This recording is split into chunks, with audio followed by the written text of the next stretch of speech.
မင်္ဂလာပါရှင် Radio Veritas Asia အာရှသမารတရားအသံလွှင့်ဌာနမှာမြန်မာဘာသာအစီအစဉ်များကိုစတင်အသံလွှင့်နေပါတယ်။နေ့စဉ်မြန်မာစံတော်ချိန်နနက်6:00 နာရီမှ6:30 မိနစ်30အထိ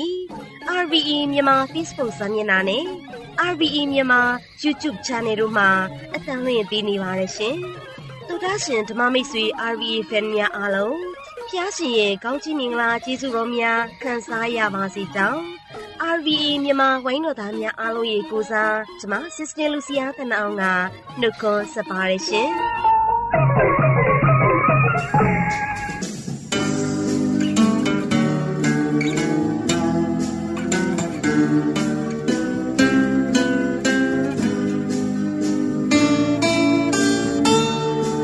မွေးနေ့ဓမ္မတေးလက်ဆောင်ကဏ္ဍကိုကျွန်တော်ဂျုံဝင်းစော်ထွန်းကနေတင်ဆက်ပေးသွားမှာဖြစ်ပါတယ်။ဒီကနေ့ဧပြီလ30ရက်နေ့မှာကြာရောက်တဲ့မွေးနေ့ရှင်များကတော့ပျော်ပွဲမျိုးမှကိုတဲ့ဦးအောင်ပန်းမှာနွဲ့နွဲ့ထေနမ်ခမ်းမျိုးမှာစိုင်းချိုချိုနမ်မတူမှာမတ်မုံမို့တီရီမြင်မင်းတပ်မှာမိုင်ရိုဇာမန္တလေးမှာမောင်ရာလာခေါ်ဒေါမနစ်ဇေဗီယာစကိုင်းတိုင်းရွာတစ်ကြီးမှာစုံလျန်းထန်တို့ပဲဖြစ်ပါတယ်။ဒီကနေ့ဧပြီလ30ရက်နေ့မှာကြာရောက်တဲ့မွေးနေ့ရှင်များနားဆင်အားပေးနေသူများအလုံးပေါ်ဘုရားသခင်ကောင်းကြီးများစတဲ့တဘို့တိုး၍ခံစားရပါသည်ကြောင်းအရှက်သမားတရားမြန်မာပိုင်းအစီအစဉ်မှာဝိုင်းတော်သူဝိုင်းတော်သားများနဲ့တူကျွန်တော်ဂျုံဝင်းစော်ထွန်းကနေစုမုံကောင်းတောင်းပေးရင်တည်တန့်ရှင်အမ်တူတီဆိုထားတဲ့ဂျေရုဆလင်စုကဲဆိုတဲ့ဓမ္မသခင်ကိုတင်ဆက်ပေးလိုက်ပါတယ်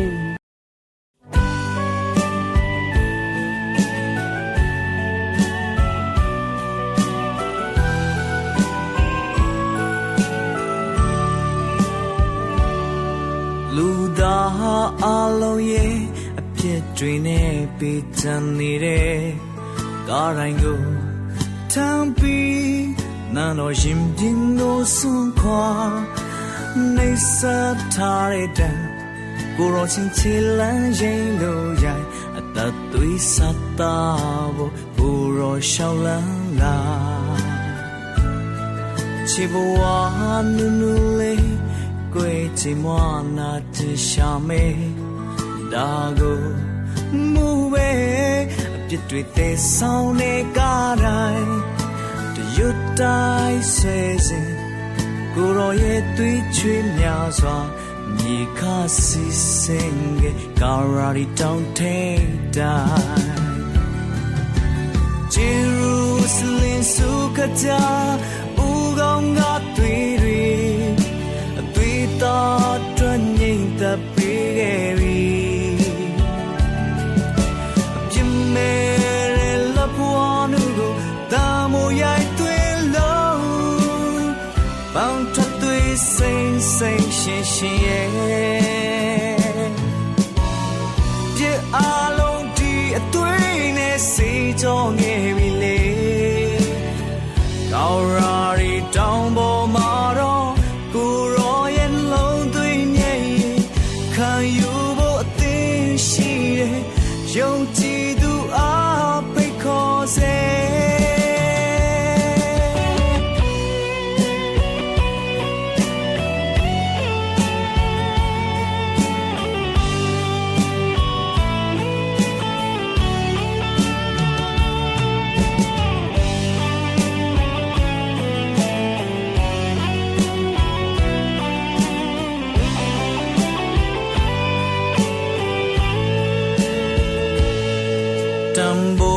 ဖြစ်မရတဲ့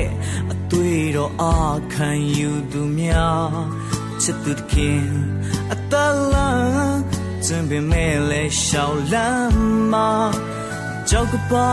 များကိုအတူတူဖြတ်တန်းသွားရင်လေဝင်းတိုးမီလုံးကြာခြင်းကြာသွားမယ်ပြန်ပြီးကုတ်တဖို့အောင်လျှော်ပါနဲ့ယုံကြည်သူများအမှန်တွေပေးမယ်ကားတိုင်းစီကိုရှောင်းလန်းမှာတွေ့သေးလောင်က ကိုရောရှင်ရဲ့တလန်ပေါ်ရှည်လန်းတင်နေကောင်းကင်ဘုံဝင်ရမှာဂျေရုဆလင်စုကတာဦးကောင်းငါတွေ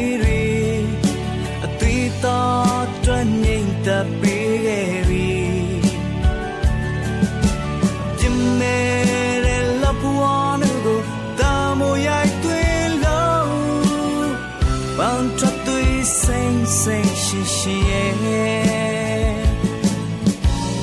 ပြအလုံးဒီအသွေးနဲ့စီချောငယ်ပြီလေကာရာရီတောင်ပေါ်မှာတော့ကိုရောရဲ့လုံးသွေးမျက်ရည်ခံယူဖို့အသင့်ရှိတယ်ယုံကြည်သူအားဖိတ်ခေါ်စေကိုရောရဲ့လုံးသွေးမျက်ရည်ခံယူဖို့အသင့်ရှိတယ်ယုံကြည်သူအားဖိတ်ခေါ်စေယုံကြည်သူအားဖိတ်ခေါ်စေ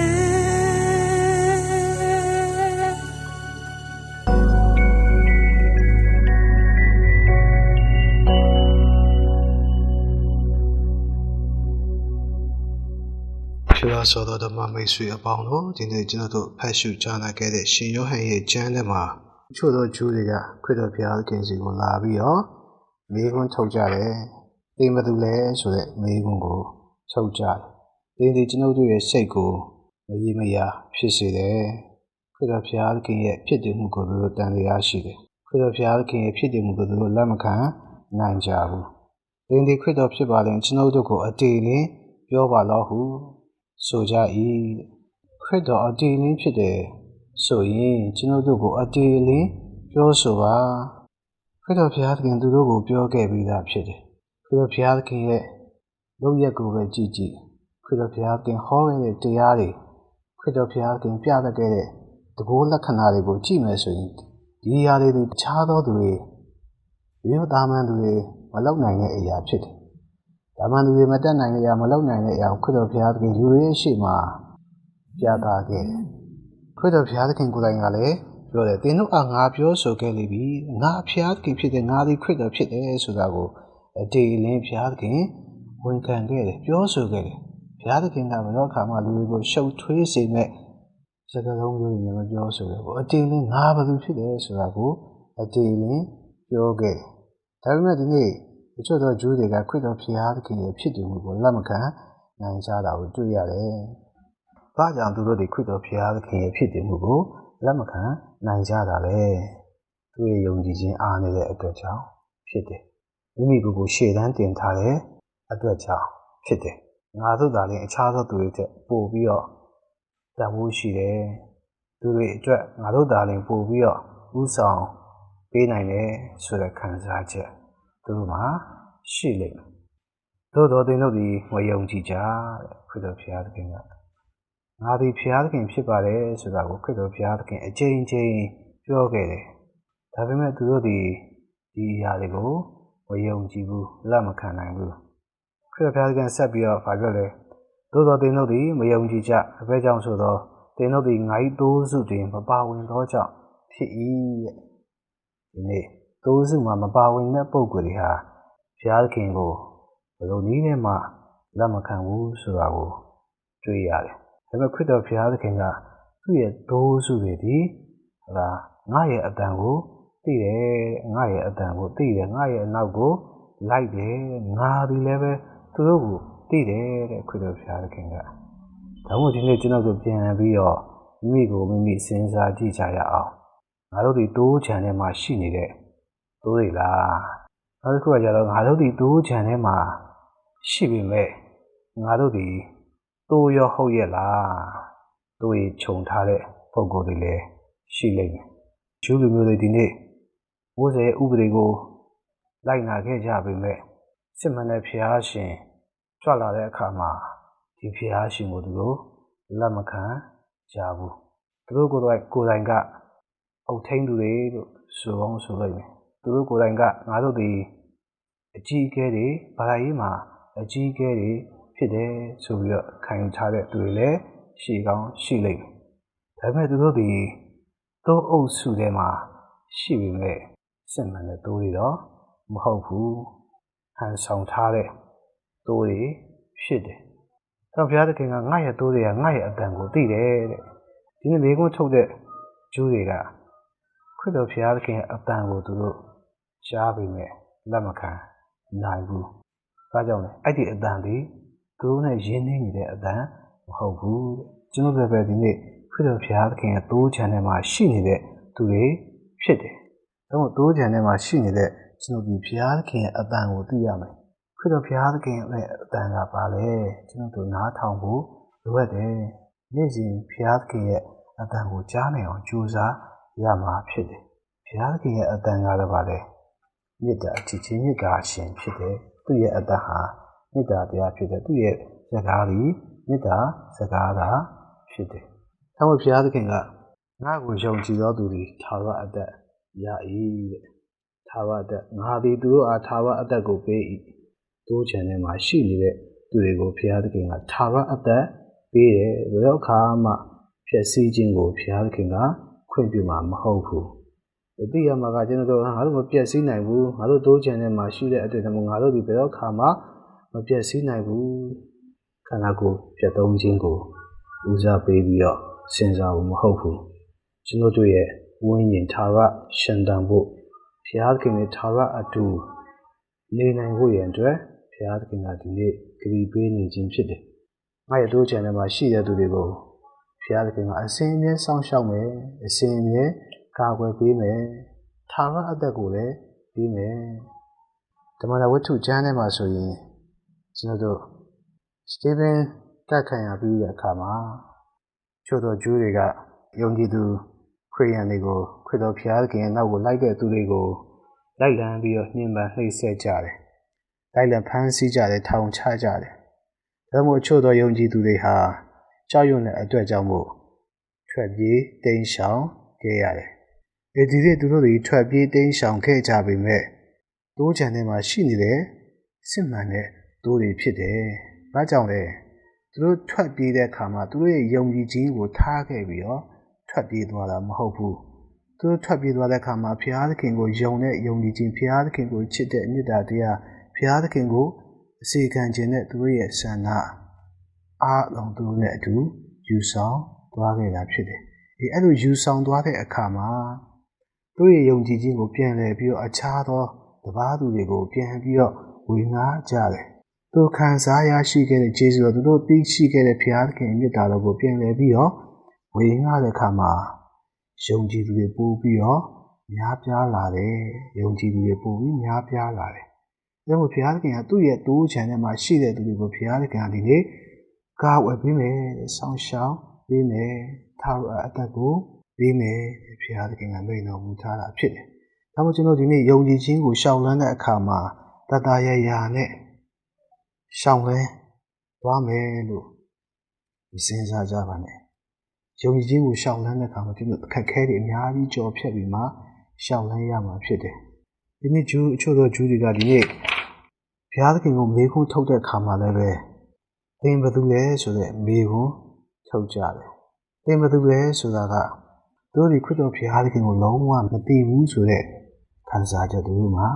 ရှိလိမ့်မယ်။ဘာကြောင့်မသိရလဲမယုံကြည်လို့မသိတာ။ကျွန်တော်တို့ပဲဒီနေ့တိုးချန်ထဲမှာရှိနေတဲ့တိုးတွေဖြစ်တယ်။ငါတို့ဒီဘုရားသခင်ကိုဒီနေ့ယုံကြည်မှုရှိရလား။တိုးချန်ထဲမှာရှိနေတဲ့တိုးစုလိုပဲခရစ်တော်ဘုရားသခင်ရဲ့အတန်ကိုငါတို့တကယ်နားထောင်နိုင်ပြီလား။ဆိုတော့ပြန်ပြီးစဉ်းစားကြည့်ကြရအောင်။ယုံကြည်ခြင်းနဲ့ဘဝကိုရှင်သန်တဲ့အခါမှာအခက်အခဲတွေကြားတဲ့ကနေပြီးတော့ရှင်သန်ကြိုးစားရမှာဖြစ်တယ်။အဲ့ဒီအခက်အခဲတွေကြားထဲမှာရှင်သန်ကြိုးစားတဲ့အခါမှာဘုရားသခင်ကလည်းပဲပြည့်တော်မူထားတယ်။ထာဝရအသက်ပေးမယ်။ဒီလိုကိုထာဝရအသက်ပေးမယ်ဘုရားသခင်ကကျွန်တော်တို့ဘယ်တော့အခါမှပျက်စီးခြင်းကို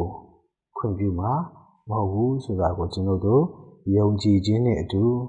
စစ်မှန်တဲ့ဘုရားသခင်ရဲ့နောက်ကိုလိုက်တဲ့တိုးများဖြစ်အောင်ကြိုးစားအားထုတ်ကြစို့ယုံကြည်ခြင်းမှာရှင်သန်နိုင်ဖို့ရန်အတွက်ကြိုးစားအားထုတ်ကြစို့ ဘုရားသခင်ကိုယ်သာလျှင်ဆက်လက်ပြီးတော့တန်ဖိုးထားနိုင်ဖို့ရန်အတွက်ကိုယ်ထဲမှာရှိနေတဲ့ဘုရားသခင်ရဲ့တရားတော်ကိုတပါးသူအားလည်းဝေငှနိုင်ဖို့ရန်အတွက်ကိုယ်ထဲမှာရှိနေတဲ့ဘုရားသခင်ရဲ့မေတ္တာတရားကိုတပါးသူအားပြန်လည်ပြီးတော့ဝေငှနိုင်ဖို့ရန်အတွက်ကျွန်တော်ဒီနေ့ကြိုးစားအားထုတ်သွားကြပါစို့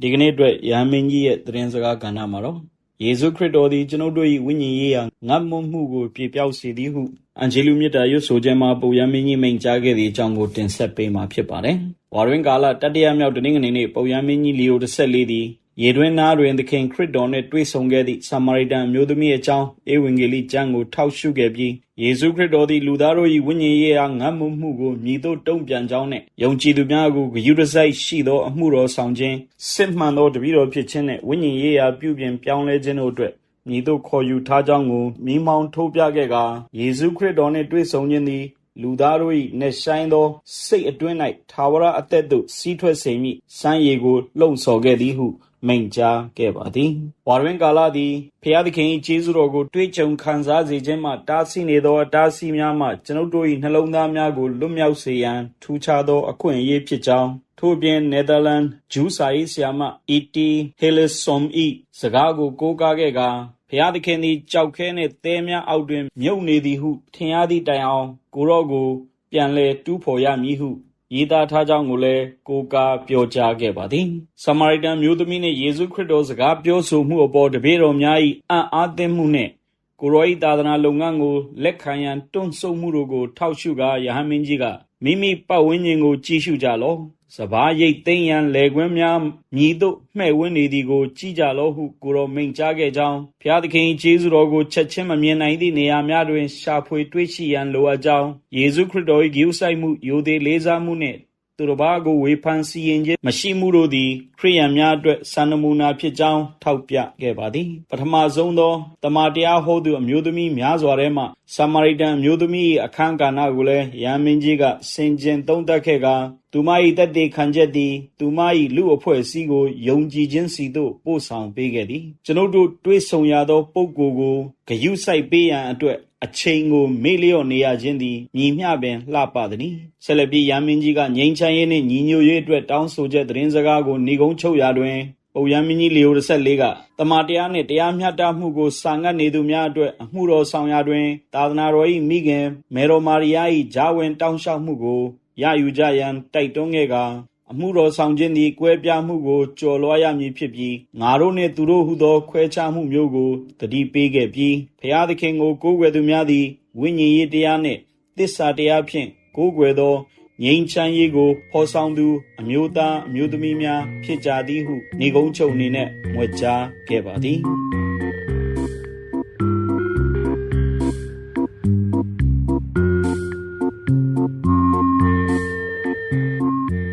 ဘာဝဘေးအန္တရာယ်ကြုံတွေ့နေရသူများအတွက်ပို့အပ်သောဆုတောင်းမေတ္တာ။အိုသနာဂရုဏာရှင်ဖခမည်းတော်ဘုရားကိုရောသည်သားသမီးတို့ကိုအမြဲမပြတ်စောင့်ရှောက်လျက်ရှိသည်ကိုယုံကြည်ကြပါ၏။သားသမီးတို့ကြုံတွေ့နေရသောသဘာဝဘေးအန္တရာယ်များနှင့်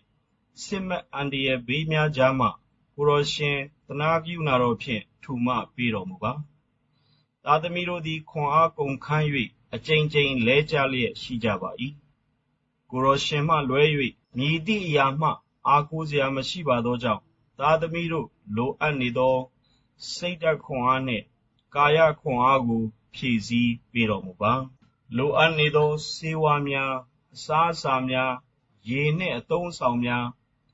စောင့်ရှောက်မှုများနှင့်ကယ်ဆယ်မှုများကိုအမှန်တကယ်လိုအပ်နေသောသားသမီးများထံသို့ချောမောစွာရောက်ရှိနိုင်ရန်ကိုရောရှင်၏ကာကွယ်စောင့်ရှောက်မှုဖြင့်ပို့ဆောင်ပေးတော်မူပါသားသမီးတို့၏ဘဝနေထိုင်မှုတွေအထူးလိုအပ်နေသောဘေးကင်းလုံခြုံမှုနှင့်အတွင်းစိတ်၏ငြိမ်သက်ခြင်းကိုလည်းကိုရောရှင်ပေးသနာတော်မူပါပါဝင်လှူဒန်းကြသောအလှူရှင်များအားလုံးကိုလည်းဘေးကင်းလုံခြုံသောဆုကျေးဇူးနှင့်အတူအစတရားမကသောကောင်းကြီးကျေးဇူးများနှင့်ပြန်လည်၍သွန်းလောင်းချပေးသနာတော်မူပါမိမိတို့၏အသက်ကိုပဓာနမထားဘဲစွန့်လွတ်အနစ်နာခံပေးဆက်နေကြသော ကိုရောရှင်မိန့်မှာခဲ့သည့်ငါ၏ညီကိုတို့ကိုပြုစုစောင့်ရှောက်ခြင်းသည်ငါကိုပြုစုစောင့်ရှောက်ခြင်းဖြစ်သည်ဟုကြမ်းကြက်ကိုစိတ်နှလုံးသွင်း၍ကယ်ဆယ်ပေးနေကြသောနှလုံးလှသူရဲကောင်းများကိုလည်းကောင်းကြီးပေးတော်မူပါကာကွယ်စောင့်ရှောက်တော်မူပါဘေးကင်းလုံခြုံစေတော်မူပါဤကဆိုးများကြောင့်တည်ဆုံးသွားကြသောသူရဲကောင်းတို့၏ဝိညာဉ်များနှင့်တိုင်းသူပြည်သားတို့၏ဝိညာဉ်များတို့ကိုလည်းကောင်းငင်ရွှေပြည်တော်ဝယ်လက်ခံတော်မူ၍သူတို့ပြုမိသမျှအပြစ်အနာစာများကြံရှိနေပါလျင်ကိုရောရှင်၏တနာကရုဏာတော်ဖြင့်ခွင့်လွှတ်ပေးတော်မူပါဤအမှောင်ဆုံးအချိန်ကာလကြီးကိုအမြန်ဆုံးကျော်ဖြတ်နိုင်ကြ၍အေးချမ်းသာယာဝပြောသောနိုင်ငံအသစ်နှင့်အတူစစ်မှန်သောငြိမ်းချမ်းသာယာခြင်းကိုလည်းပေးသနာတော်မူပါမည်အကြောင်းသားသမီးတို့တောင်းလျှောက်ကြပါသည်ဖျားအာမင်ဤတွင် Radio Veritas Asia အာရှသမတရားအသံလွှင့်ဌာနမှမြန်မာပိုင်းအစီအစဉ်များကိုအသံလွှင့်လို့ပြီးပါပြီ။သောတာရှင်အပေါင်းဖျားရှင်ဤကောင်းကြီးမင်္ဂလာကျေးဇူးတော်များကြွယ်ဝဆုံးလင်းစွာခံစားကြရလျက်အန္တရာယ်ခတ်သိမ်းဘေးရန်ခတ်သိမ်းငြိမ်းကြပါစေ။ဒုက္ခချမ်းသာများနှင့်ပြည့်စုံနိုင်ကြပါစေ။